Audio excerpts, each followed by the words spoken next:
Hi, I'm American, but I'm still the executive director of the MCA. The music industry is at the forefront in the new era of globalization by digitization. Global corporations have emerged to create and exploit global music markets. The music industry goes further than almost any other. The entire transaction of purchasing and delivering music can now be completed in non-material form over the internet. Cheers!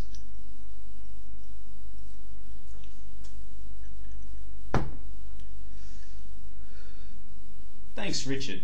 It seems IT's had a major implication for the music industry, and judging from Richard's comments, let's just call him Dick, it's got ramifications on the supply chain too.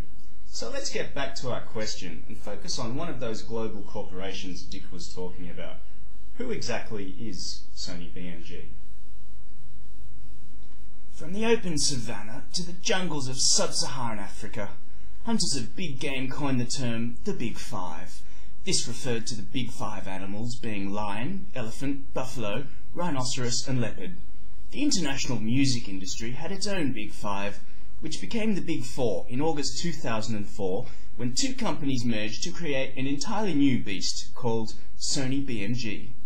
Sony BMG's total market share is roughly 25% globally. Ownership of Sony BMG is now equally divided between German media giant Bertelsmann AG and Japan's Sony Corporation. The remaining of the Big Four companies are Warner, EMI and Universal Music. Before we look at how Sony BMG has responded to the changing market, let's identify the traditional CD supply chain.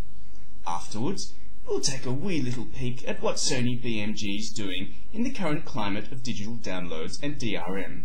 By the way, DRM is digital rights management, nothing to do with disaster recovery, even if their initial plan was a major disaster. More on that later. From artist contract to retail purchase, everyone gets a piece of the pie. And I, the consumer, end up with a physical product, so I can look at Johnny's anguished eyes and know that he sits in heaven a much more peaceful soul. Now, let's see how Sony BMG has responded to new technologies such as MP3 and downloadable music, peer-to-peer file sharing, which potentially threaten the delicate supply chain. One method involves the use of encryption and watermarking technologies on pre-release promotional albums to ensure they can only be heard by intended listeners. Another method is by maintaining a tight rein on the legal downloadable music market. Copyright law works on a country-by-country basis. Downloading a song from Apple iTunes in, say, Denmark might cost more than downloading the same song from Apple iTunes in France. Sony BMG's response to this inequality is that it's Apple's fault. However, the Big Four have been given 2 months by the EU's Commission for Competition to come up with a satisfactory defence. Yet another method introduced in the US in 2005 was an extreme form of digital rights management, DRM. It involved the use of XCP and MediaMax rootkit anti-copying software made by a company called First for Internet. The software was distributed on 12 million CDs in the USA. It was automatically installed when the CD was played on a PC. Macs and Linux machines seemed impervious. Here's what Mark Rusinovich, software engineer, author and Microsoft Tech Fellow, had to say about Sony BMG's DRM. I was testing the latest version of Rootkit Revealer when I discovered First for Internet's XCP had been deployed on my machine via a Sony BMG audio CD. Also, the files were hidden. When I found them, they were disguised as system files. They also slowed down my PC. That made me mad, so I got into the registry, deleted driver files and registry keys. When I rebooted, my CD drive was missing from Explorer. Then I was really mad. So I got back into the system props and found the cloaked drive had registered as a lower filter, bypassed security permissions using a little code and some fancy switches in the command line, and got my CD drive back. This type of DRM operates just like malware. Back in Russia, I might have paid Sony BMG a virtual visit with my own malware, but here in America, I decided to start my own blog. Drop me a line. Thanks, Mark.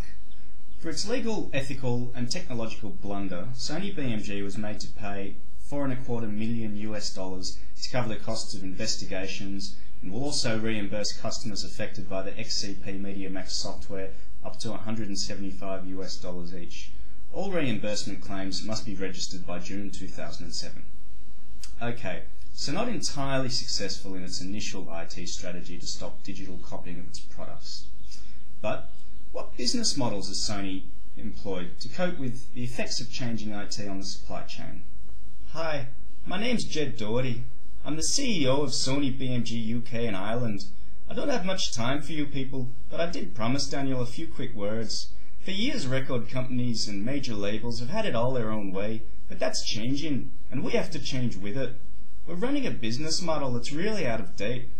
I predict that the value of CD sales will have halved by 2010. We need to seek out new revenue streams. We need to enter into a new relationship with our artists, and now proposing joint ventures where the band and label split all the revenue from concerts, sponsorship, telecom deals and merchandise. Furthermore, unsigned bands will be required to visit the label's blogs and sell themselves by uploading a video or MP3. Like I said, time is money.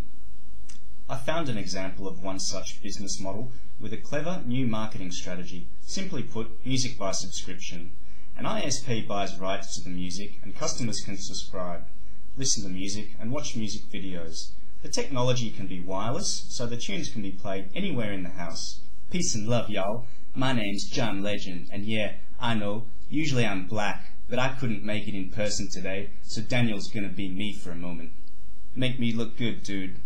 Anyways, my crew at Sony BMG and the cats at Verizon Wireless thought it'd be totally awesome to let you guys, the fans, decide on my next single. Any of y'all lovely cats can vote. Just SMS Legend to 2227 and one lucky winner gets to ride with me on my Europe tour and share some of the sweet love.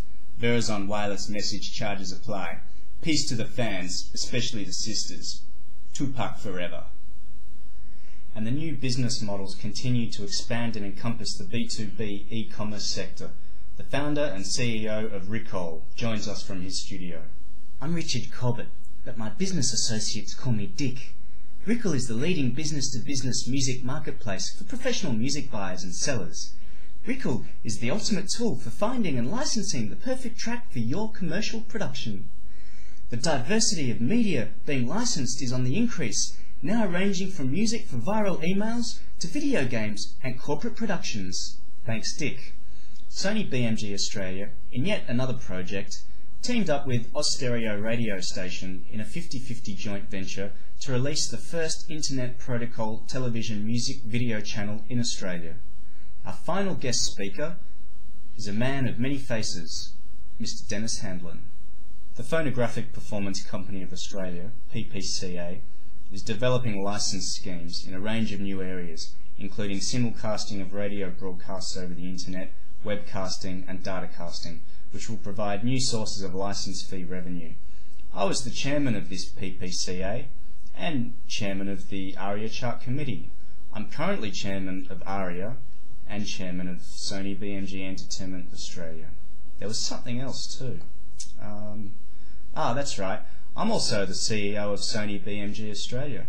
Now, if you think that everything you've heard today sounds a little bit like a monopoly, well, I prefer to consider it as a free market oligopoly, in which I pull the strings of all the key players in Australia. Internationally, the Sony Corporation and European media giant Bertelsmann AG use their media might to ensure our business ventures are, shall we say, up to date and profiting through all the latest forms of digital media markets, even if we make the occasional super blunder and are continually tied up in investigations. What can I say? We're Sony BMG, we've got Michael Jackson, and we're trying to hang on to Elvis Presley.